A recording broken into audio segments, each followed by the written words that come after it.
Back here with Jeff Springs, CEO and Tour Director of the Disc Golf Pro Tour. Brand new venue, new name, some familiar crew, but how's the setup going for the OTB Open?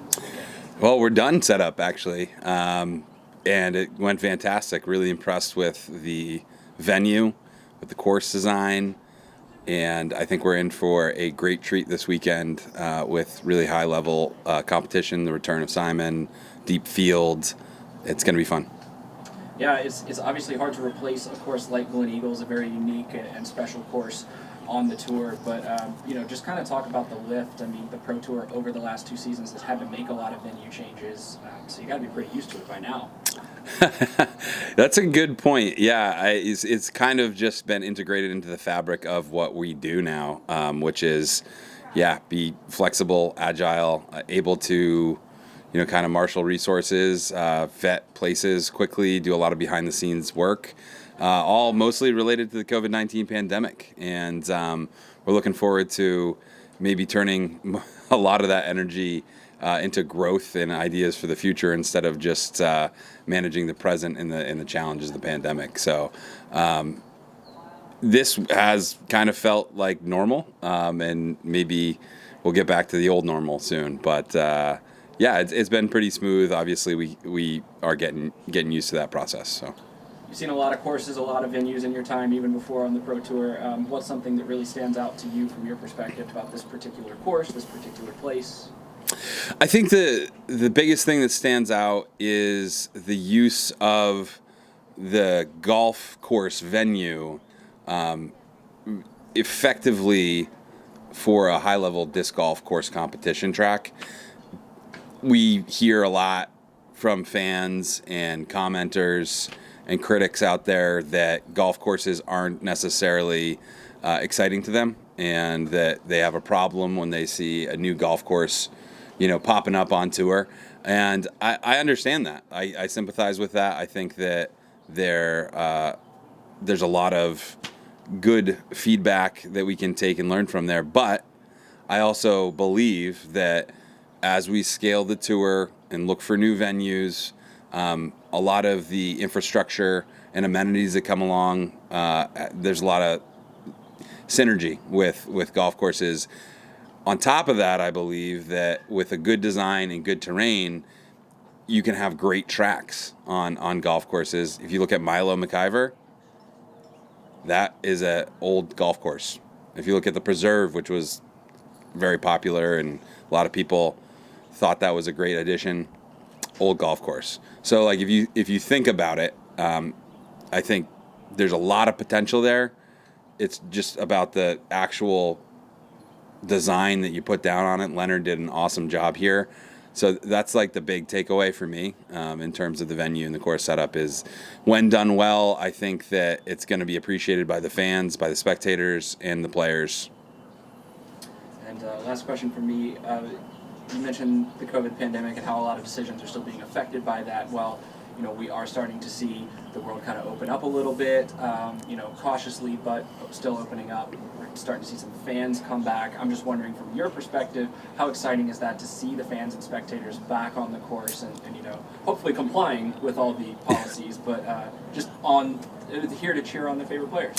It's incredibly exciting. I think this is what we have been waiting for the last year and a half. A couple hours ago, I saw that the CDC made another announcement that, regarding masks and vaccinated people, that they don't even have to wear them indoors. It's just a side note that, hey, things are continuing to progress, at least in the U.S. And that said, it's a new age. We're coming out of the pandemic with an entirely new perspective on what being a disc golf fan is. They're not just amateur players of the event anymore. There's huge fans of our personalities, our players, the top pros, and at DDO, there's I think 200-foot long line for signatures for Paul McBeth. He stood there for 45 minutes signing. So we've taken a lot of time to think about and scale up our resources and planning for crowd control. And I think as we get more and more experience and reps doing that, you're going to see an incredible spectator experience, not just watching the best pros in the world, but enjoying the amenities on site, food, drink, vending, and it's going to become, a really high-level sporting, spectating experience. Hey, Jeff. Chris with Gatekeeper Media. A couple questions. Hey, Chris. Hey, first and foremost, 2019, you took over at the end of the season. 2020 was supposed to be your first season. Obviously, the pandemic. Going to that normalness that we're seeing, this kind of being your first full year tour director on tour, how do you balance your work life? Being away from home and being away from Vermont? Yeah, that's a good question. I think the challenge that we took up in 2019, is pretty clear that it's going to be an all-in experience.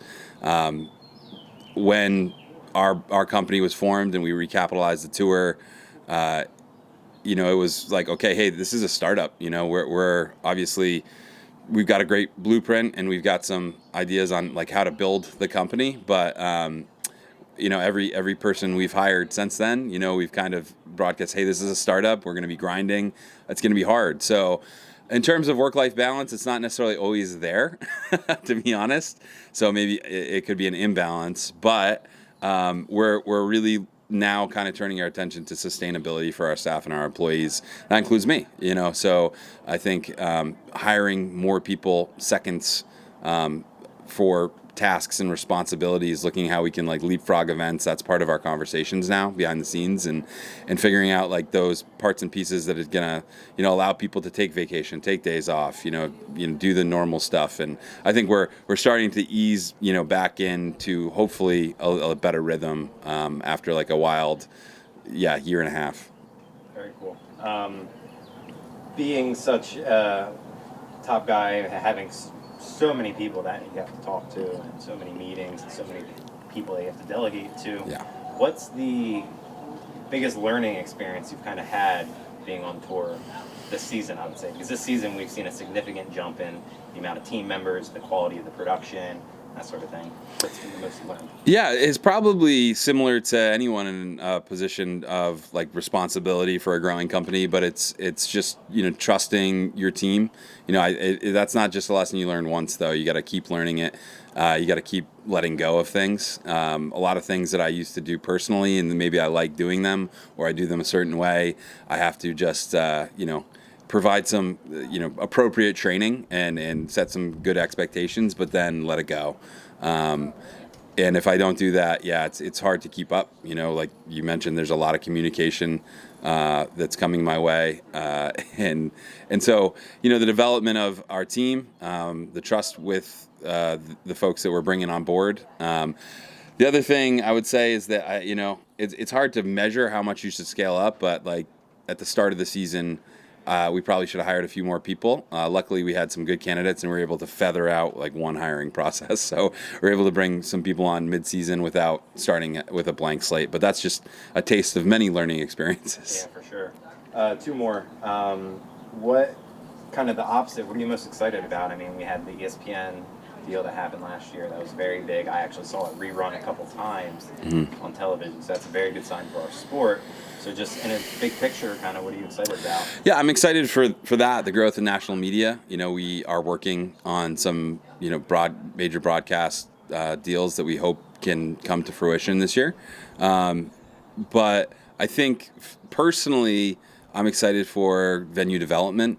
I know that we have a lot of great venues on tour that are going to be able to scale up and grow with us. But we're also looking for new venues, and what does that look like? Is it going to be golf courses, country clubs, mountain resorts like the course in operation that I grew at Smugglers, or just private land, with entrepreneurs that are going to take a risk and invest some money. And I think that really excites me. Obviously, building the Smugglers Notch Disc Golf Center was one of the great joys of my life and super rewarding. And I'm looking forward to kind of taking a different role, like maybe a higher level look at that, but helping new venues come online and develop for the next phase in our sport, because it ties into the national media thing. If we're going to kind of in the professionalism and the growth of the game and what we need for players and purse growth, we need to provide amenities for the touring pros. We need to scale up what we can deliver on site and have room for spectators. And unfortunately there's just a lot of venues that